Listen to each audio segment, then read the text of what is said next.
Welcome to our channel. నేను Yagnamurthy. Johnny భాష ఆ కేసు ప్రస్తుతం కోర్టులో ఉన్న విషయం తెలిసిందే. తనపై కొరియోగ్రాఫర్ జానీ భాష లైంగిక వేధింపులకు పాల్పడ్డాడని చెప్పేసి ఆయన దగ్గర అసిస్టెంట్గా పనిచేసినటువంటి ఒక లేడీ కొరియోగ్రాఫర్ ఆయనపై నార్సింగి పోలీస్ స్టేషన్లో కేసు పెట్టడం,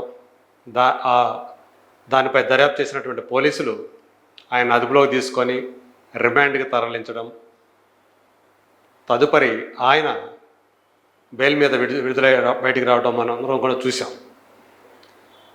అయితే ఇప్పుడు జానీ భాష తరపున వకాల్తా పుచ్చుకున్నట్లుగా Bigg Boss fame anchor Shekhar Basha ఆయన తరపున మీడియాతోటి మాట్లాడుతూ ఉండటం, రీసెంట్గా ఎవరైతే బాధితురాలు ఉన్నారో జానీ భాష కేసు విషయంలో ఆమె అతని మీద, శేఖర్ భాష మీద తన పరువుకి భంగం కలిగిస్తున్నాడు, అలాగే తన వ్యక్తిగత కాల్ డేటాని సేకరించి అవి మీడియాకి లీక్ చేస్తున్నాడు అని చెప్పేసి ఈరోజు నార్సింగి పోలీస్ స్టేషన్లో కేసు పెట్టడం.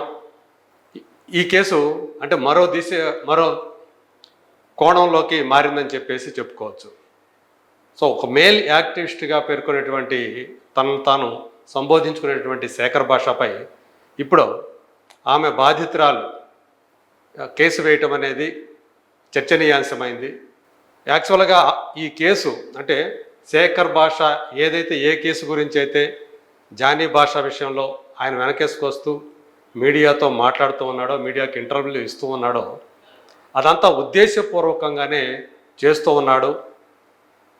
తన కేసులో నిందితుడితోటి సంబంధాలు పెట్టుకొని, అలాగే ఆయన భార్య, అలాగే ఆయనకు సంబంధించిన వాళ్ళతోటి కాంటాక్ట్స్ పెట్టుకొని తన పర్సనల్ కాల్ డేటాని ఆయన రికార్డ్ చేసి తన పరువుకి భంగం కలిగిస్తున్నాడు. అది ఏదైతే తనకు ప్రైవసీ అనేది ఏదైతే ఉందో దానికి భంగం కలిగిస్తున్నాడు అంటూ బాధితురాలు కేసు వేశారు. మొదటి నుంచి కూడా ఈ కేసుకు సంబంధించి బాధితురాలు అంటే మొదట ఆమె పెట్టిన కేసు ఒకటైతే తన మీద లైంగిక వేధింపులకు పాల్పడ్డాడనే కేసు ఆమె పెడితే, తర్వాత అది పోక్సో కింద మారిన విషయం తెలుసు. పోలీసుల దర్యాప్తులో భాగంగా ఆమె ఎప్పుడైతే ఈ ఘటనలు జరిగినాయని చెప్పేసి ప్రస్తావించారో తన ఫిర్యాదులో, ఆ సమయానికి చూసుకుంటే ఆమె మైనర్ కావడంతో ఇది పోక్సో కింద వర్తిస్తుందనే ఉద్దేశంతో పోలీసులు పోక్సో కింద కేసును మార్చడం, దరిమిలా ఈ కేసు ఇంకా సీరియస్నెస్ని సంతరించుకోవడం మనందరికీ తెలుసు. ఈ కేసు క్రమంలోనే జానీ భాషకు వచ్చినటువంటి బెస్ట్ కొరియోగ్రాఫర్ అవార్డుని, నేషనల్ బెస్ట్ కొరియోగ్రాఫర్ అవార్డుని కూడా తాత్కాలికంగా కేంద్ర ప్రభుత్వం నిలిపివేయటం, నిజానికి ఆ అవార్డు తీసుకోవడానికి మధ్యంతర బెయిల్ కూడా పొందినటువంటి జానీ భాష తాత్కాలికంగా రద్దు అవడంతో ఆ పురస్కారం తను మళ్ళీ దాన్ని రద్దు చేసుకొని తను ఏదైతే మధ్యంతర బెయిల్ని పొందారో దాన్ని విరమించుకొని ఉపసంహరించుకొని ఆ రెగ్యులర్ బెయిల్కి అప్పీల్ చేసుకొని సో ఆ బెయిల్ పొందారు. ఈ మధ్యలో జానీ భాషను సపోర్ట్ చేస్తూ పలువురు డ్యాన్సర్లు, కొరియోగ్రాఫర్లు జానీ భాష దగ్గర అసిస్టెంట్గా పనిచేసిన ఆమె పుష్ప సినిమాకి సంబంధించి పనిచేస్తున్నప్పుడు, కొరియోగ్రఫీ చేస్తున్నప్పుడు అక్కడ తను జానీ భాష వచ్చి ఆమె మీద అనుచితంగా ప్రవర్తించాడు. దాంతో ఆమె ఈ కేసు పెట్టారు. తనకి యూనియన్లో dancers and dance masters union ఏదైతే ఉందో అందులో సభ్యత్వం రాకుండా చూడటానికి జానీ భాష ఉద్దేశపూర్వకంగా ప్రయత్నిస్తూ ఉన్నాడు, తనకు ఆటంకాలు కలిగిస్తున్నాడు. తను సొంతంగా కొరియోగ్రాఫర్గా మారటానికి అవకాశాలు లేకుండా చూస్తున్నాడు అని చెప్పేసి ఆమె తన ఫిర్యాదులో ఆరోపించారు బాధితురాలు. సో అలాంటి ఆమె ప్రస్తుతం ఆమె వయసు 22 సంవత్సరాలు మాత్రమే.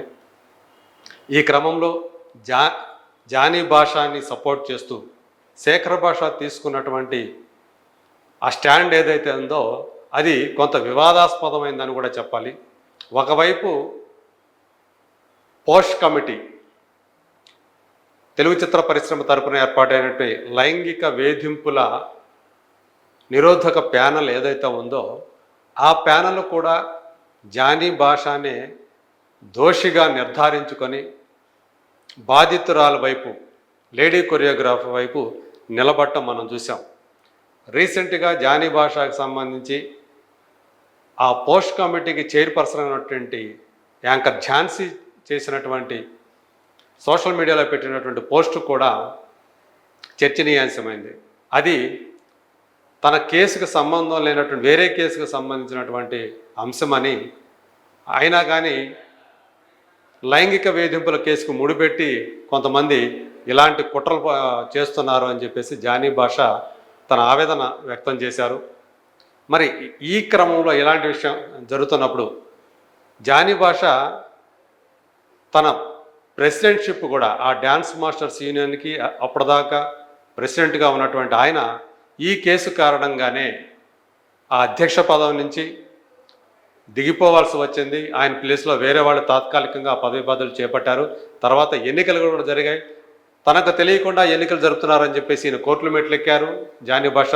కానీ ఆ కేసుని కోర్టు కొట్టివేసింది. దానికి సంబంధించే యాంకర్ ఝాన్సీ కూడా పోస్ట్ పెట్టారని చెప్పేసి సమాచారం. మరి ఒక రకంగా చెప్పాలంటే ఏ కేసు కారణంగా ఆయన అధ్యక్ష పదవి కోల్పోవాల్సి వచ్చిందో ఆ కేసుకు సంబంధించి వచ్చినటువంటి తీర్పుని ఆమె అంటే స్పష్టంగా ఉదాహరించకుండా ఇండైరెక్ట్గా చెప్పడం వల్లే ఇంకొక రకంగా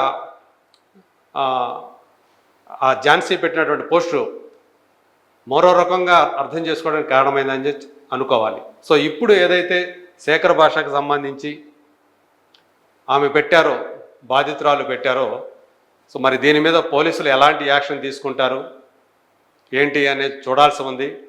సో అక్కడ ఉద్దేశపూర్వకంగా తన పరువుకి భంగం కలిగిస్తూ మీడియాలో ఇంటర్వ్యూలు ఇవ్వటం, అలాగే తన వ్యక్తిగతమైనటువంటి తన గోప్యతకి భంగం కలిగించే రీతిలో తన ఏదైతే కాల్ రికార్డింగ్ని తాను బయట పెట్టడో అది తన పరువుకి అలాగే తన స్వేచ్ఛకి భంగం అని చెప్పి తన ప్రైవసీకి భంగం కలిగిందని ఆమె పెట్టిన కేసు. మరి దీనిపై శేఖర్ భాష ఎలా స్పందిస్తాడు, పోలీసులు ఆయన అదుపులోకి తీసుకుంటారా, ఇవన్నీ కూడా రాబోయే కొద్ది గంటల్లో మనకి తెలిసే అవకాశం ఉంది. మరి చూద్దాం శేఖర్ భాష ఈ కేసు నుంచి తప్పించుకుంటాడా లేదా అనేది.